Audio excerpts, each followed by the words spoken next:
Bismillahirrahmanirrahim. Assalamu alaikum. This is example one of our inventory valuation chapter. इस example में दो materials की बात हो रही है. One is B and the second is G. और इनका एक स्टोर लेजर कार्ड दिया हुआ है जिसमें रिसीट्स के केस में आपको बताया गया कि कितने पे प्राइस पे आपने कोई सामान ख़रीदा है. लाइकवाइज इस जी मटेरियल के केस में भी ऐसा ही है, लेकिन इश्यूज़ के केस में it only tells us about the quantities. तो इसका मतलब जो इश्यूज़ के केस के जितने भी यहाँ पे वैल्यूज़ दी हुई हैं वो आपको वैल्यू खुद फाइंड आउट करनी पड़ेगी. उसके लिए आपको पता होना चाहिए कि सवाल में फाइफो मेथड है या एवरेज मेथड है. So this question tells us कि वेटेड एवरेज मेथड पे आपने इन्वेंट्री वैल्यूएशन करना है.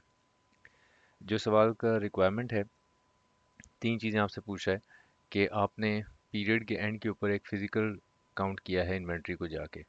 जब फिजिकली काउंट किया है तो बैलेंस बुक से थोड़ा सा डिफरेंट है. तो आप उस दोनों बैलेंसेस को रिकनसाइल कर दें. जो फिजिकल बैलेंस है उसको बैलेंस एज पर बुक्स के साथ रिकनसाइल कर दें. रिकन्सिलेशन में ना आप किसी वैल्यू को कम या ज़्यादा नहीं कर रहे होते, बल्कि दो वैल्यूज़ के दरम्यान जो डिफरेंस है उसकी रीजंस लिख रहे होते हैं. जो कॉस्ट ऑफ क्लोजिंग स्टॉक है बी और जी का, उसकी वैल्यू आपने बतानी है. डेफिनेटली क्लोजिंग स्टॉक की वैल्यू कैसे निकलेगी, आप कॉस्ट फाइंड आउट करेंगे जो कि जो हमने ये ऊपर स्टोर लेजर कार्ड जब बनाना है तो उसका जो क्लोजिंग बैलेंस होगा वो होगा. उसको फिर आपने कंपेयर करना होगा नेट रियलाइजेबल वैल्यू के साथ. सो नेट रियलाइजेबल वैल्यू से जो कंपेयर करेंगे, जो लोअर वैल्यू होगी that becomes a closing stock, क्योंकि कॉस्ट और NRV which ever is less is the value of closing stock. तीसरी चीज़ उन्होंने कहा कि कॉस्ट ऑफ कंटेमिनेटेड मटेरियल बता दें. सो कंटेमिनेटेड मटेरियल कुछ आपका सामान है जो ख़राब हो गया हुआ है. तो जो कंटेमिनेटेड आइटम्स हैं उनके केस में क्या होगा, उनके केस में होगा ये कि आपको क्वांटिटी तो बताई हुई है कि 95 लीटर्स बी के हैं और 105 लीटर्स जी के हैं. ठीक है जी. और इनकी कॉस्ट कैसे पता चलेगी, तो पहले आप इस स्टोर लेजर कार्ड को कंप्लीट करेंगे. कंप्लीट करने के बाद जो क्लोजिंग स्टॉक की वैल्यू आएगी उसका यूनिट प्राइस निकल रही होगी. ठीक है. सो यूनिट प्राइस जो आप फाइंड आउट करेंगे उसी में आप इसकी कॉस्ट निकालेंगे 95 की और 105 लीटर्स की. ठीक है. सो फर्स्ट स्टेप इज़ कि you start with the opening inventory. I am assuming कि आपने सवाल पढ़ लिया है पहले. सो ओपनिंग इन्वेंट्रीज दी गई हैं बी और जी के केस में 1000 और 50.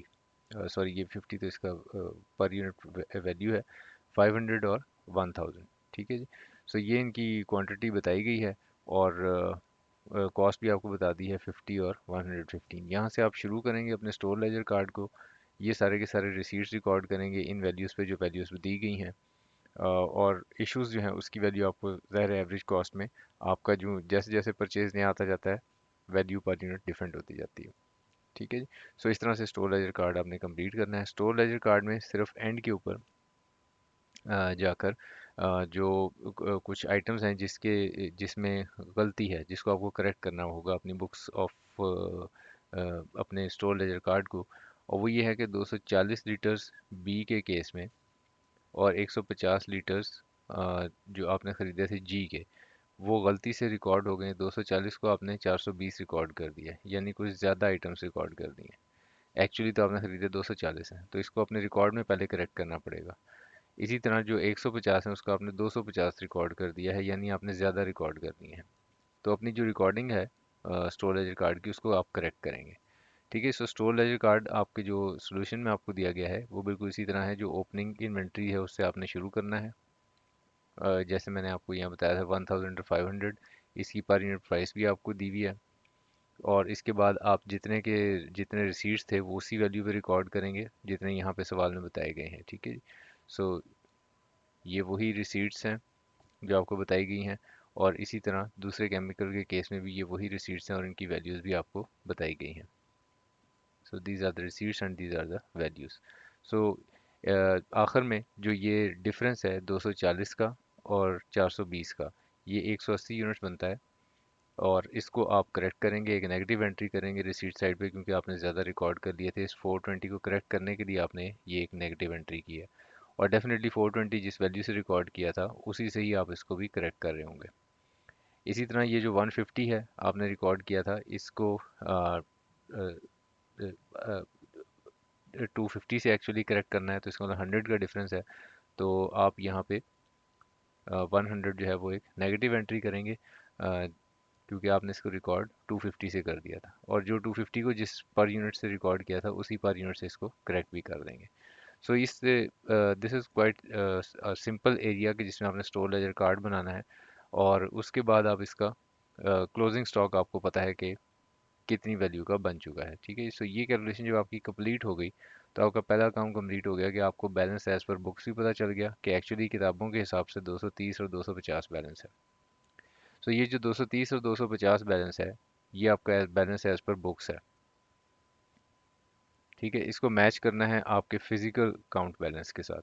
फिजिकल काउंट बैलेंस आपको सवाल में उसने बता दिया हुआ है कि कितना है आपने जब फिजिकल काउंटिंग की है। ठीक है, सो ये सेकंड पॉइंट में इन्होंने बता दिया है कि फिजिकल इन्वेंट्री आपने जब काउंट की तो 535 लीटर्स और 140 लीटर्स जो हैं वो थे। सो 535 और 140 लीटर्स ये फिजिकल काउंट के मुताबिक है। अब इनके दरमियान किन की वजह से फ़र्क पड़ा कि फिजिकली जो स्टॉक पड़ा था वो डिफरेंट निकल आया उससे जो आपकी बुक्स ऑफ अकाउंट्स में था, वो आपने रीज़न बतानी है।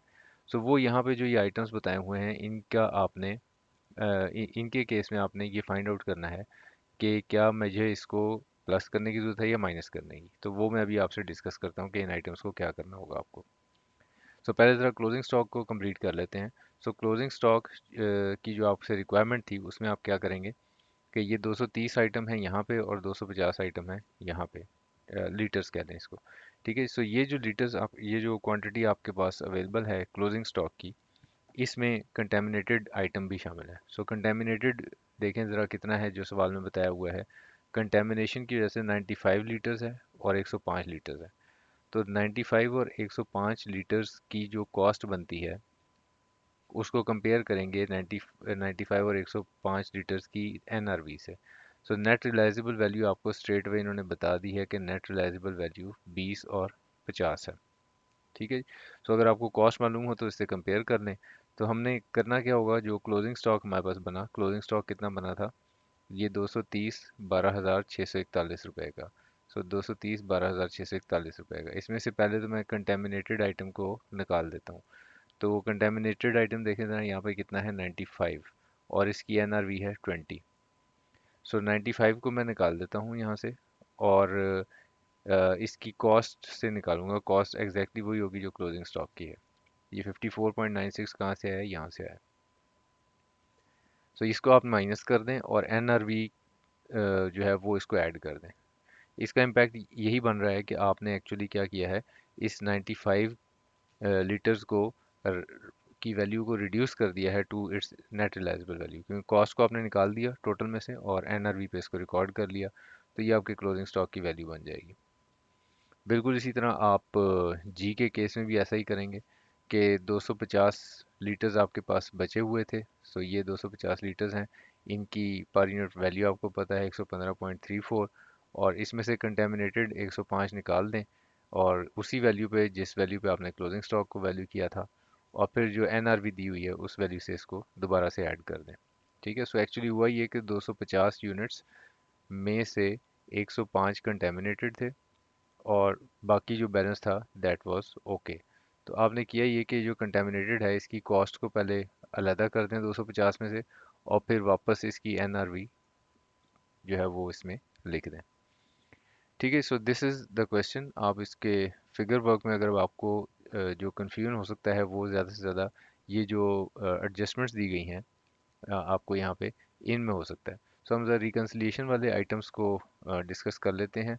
ठीक है जी, सो ज़रा मैं इसको थोड़ा सा जूम इन कर देता हूँ ताकि आपको रीड आउट करने में प्रॉब्लम ना हो।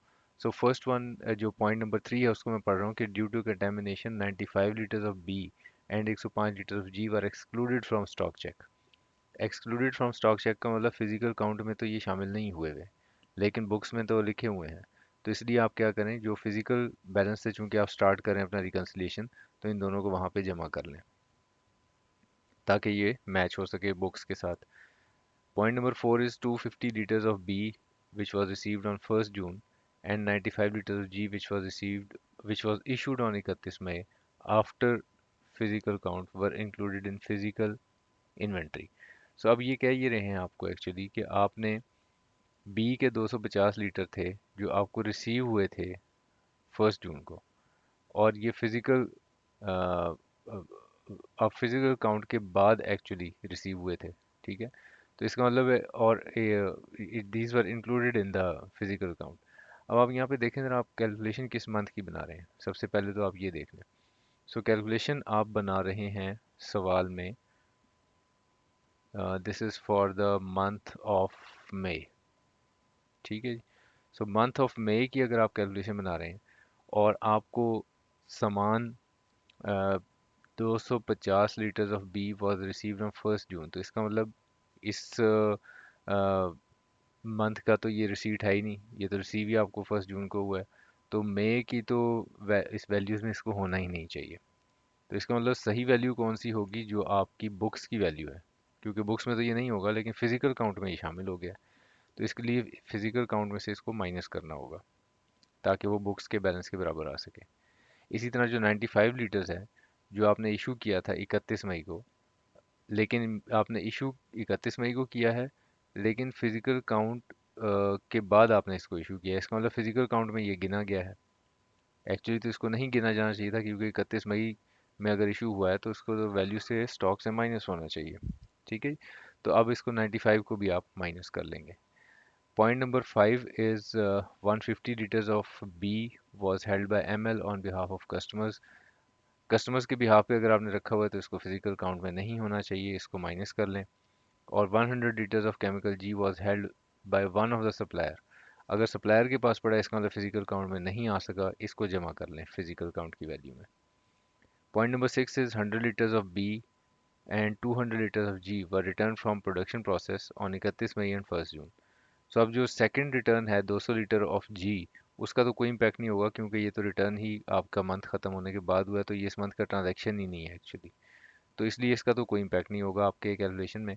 लेकिन जो 100 लीटर्स है बी के, जो रिटर्न हुए हैं, वो आपको इश्यूज के, जो आप इश्यूज का जो कॉलम बनाएंगे अपने स्टोर लेजर कार्ड में, वहाँ पे इसको एक नेगेटिव एंट्री आपको दिखानी पड़ेगी, क्योंकि ये बुक्स ऑफ अकाउंट्स में भी करेक्शन होनी रहती है।